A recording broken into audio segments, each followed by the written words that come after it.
As duas histórias de envenenamento em família que repercutiram no Brasil todo levantam a discussão.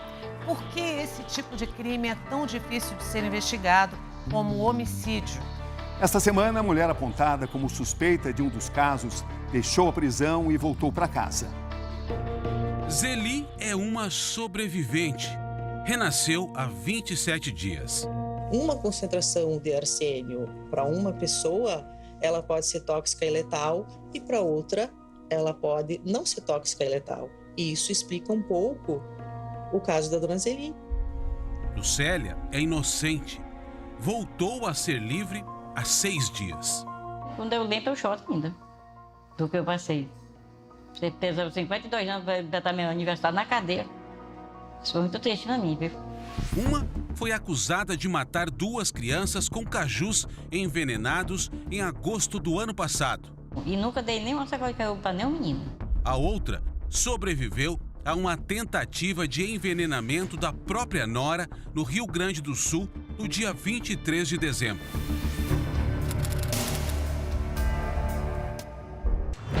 Em Parnaíba, no Piauí, 9 pessoas foram parar no hospital logo no dia 1º de janeiro. A casa onde acontecia o almoço da família de Dona Maria se tornou um cenário de terror. Só foi um atrás do outro, agonizando. A gente não sabia quem salvava. 4 pessoas morreram envenenadas por terbufós, inseticida proibido no Brasil. As vítimas foram 2 filhos e 2 netos de Dona Maria. O primeiro laudo, ele saiu ainda na primeira semana da investigação. Esse laudo revelou a substância terbufós no estômago da primeira vítima, o Manuel, 18 anos. A família requentou o baião de 2 servido na ceia do Ano Novo para o almoço do dia 1º. A polícia afirma que o veneno foi colocado na panela depois da ceia. Os depoimentos levantaram a suspeita sobre o marido de Maria. Francisco de Assis foi preso temporariamente. Segundo a polícia de Parnaíba, o veneno encontrado nos corpos das pessoas mortas em janeiro foi o mesmo detectado no estômago dos filhos mais velhos de Francisca, que morreram em 23 de agosto do ano passado. Na época, eles teriam começado a passar mal logo depois de comer cajus. Lucélia Maria da Conceição Silva foi presa preventivamente, suspeita de ter colocado o terbufós nas frutas. O advogado de Dona Lucélia diz que as provas contra ela eram frágeis. Alguém apontou o dedo e disse: foi aquela velha. E aí todo mundo começaram a apedrejar a casa da Lucélia. Depois ela foi recolhida, foi presa e houve uma busca na casa dela. O veneno também foi encontrado na casa de Dona Lucélia, mas ela nega até mesmo que conhecia a família na época. Depoimentos alegaram que os meninos entravam na casa dela para roubar as frutas. Isso é conversa do povo. Nem o menino andava na minha casa. Desse menino aí, não. Pegando caju nenhum. Depois da prisão da aposentada, a casa dela foi incendiada pelas pessoas da cidade. Minha casa foi incendiada por causa dessa mentira que inventaram de mim. Eu fui presa por essas pessoas. Dona Lucélia estava presa aguardando o julgamento no dia 23 de janeiro. Mas com os novos casos de envenenamento na família de Dona Maria e com a prisão temporária de Francisco de Assis, a perícia nos cajus finalmente foi realizada. De acordo com este documento do laudo do Instituto Médico Legal do Piauí, as amostras das frutas enviadas em 29 de agosto de 2024 só tiveram a análise concluída em janeiro deste ano. O que é possível ver é que o laudo ficou pronto em 8 horas, muito rapidamente, e por fim apontou que não havia terbufós nas frutas. Todas essas circunstâncias foram observadas, só que a prova principal era o exame nos frutos colhidos, a época do crime, a época da conduta tido como criminosa atribuída à senhora Lucélia. E aí é o que eu repito, a falha é do Estado do Piauí. A produção do Domingo Espetacular procurou a Polícia Civil de Parnaíba e a Secretaria de Segurança do Piauí para questionar a demora na análise das frutas, mas não obteve respostas. Depois do laudo negativo em relação aos cajus, o Ministério Público pediu a revogação da prisão preventiva da acusada, mas ela continua indiciada. Ainda fui presa em justa causa, sofrendo, né? Fui longe da minha família, fiquei longe no mês de Natal, no dia de Ano Novo. Passar presa é uma coisa muito difícil para mim. Na cidade gaúcha de Torres, a nora de Dona Zeli é investigada como suspeita de ter causado a morte de 4 pessoas da mesma família. 3 no dia 23 de dezembro e o sogro em agosto do ano passado. No primeiro caso, 7 pessoas da família estavam reunidas neste apartamento para um café da tarde quando começaram a passar mal.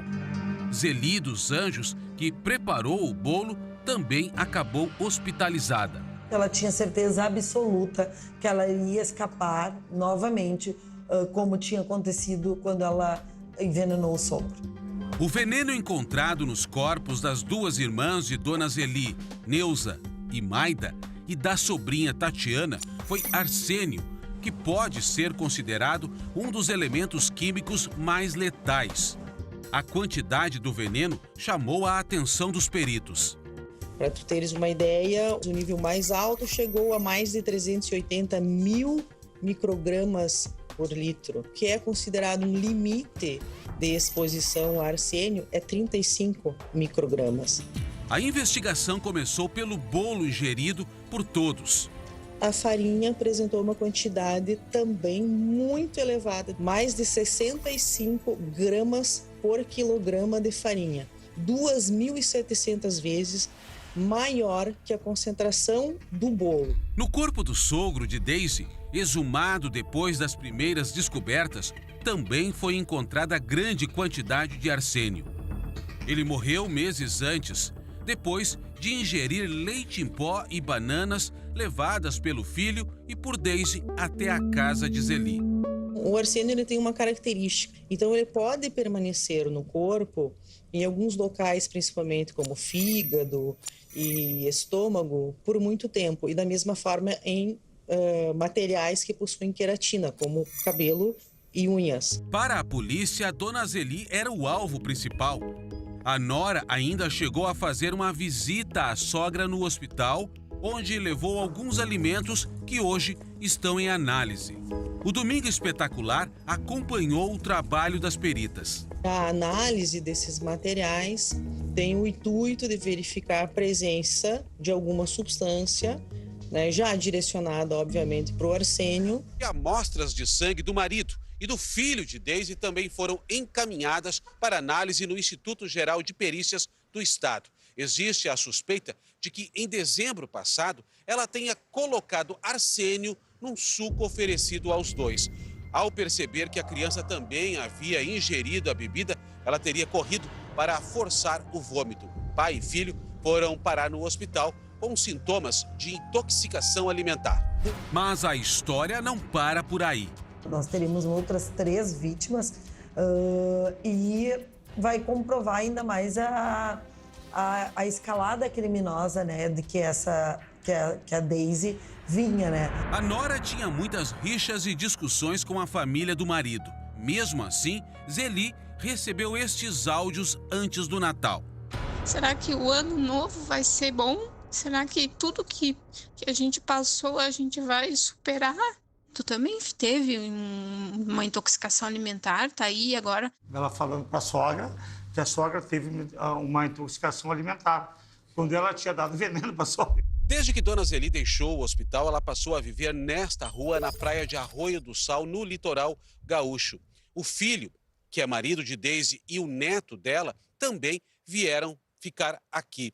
Eu conversei com alguns vizinhos que me disseram que durante o dia eles saem de casa e buscam manter uma rotina normal. Só uma palavrinha, 2 minutinhos.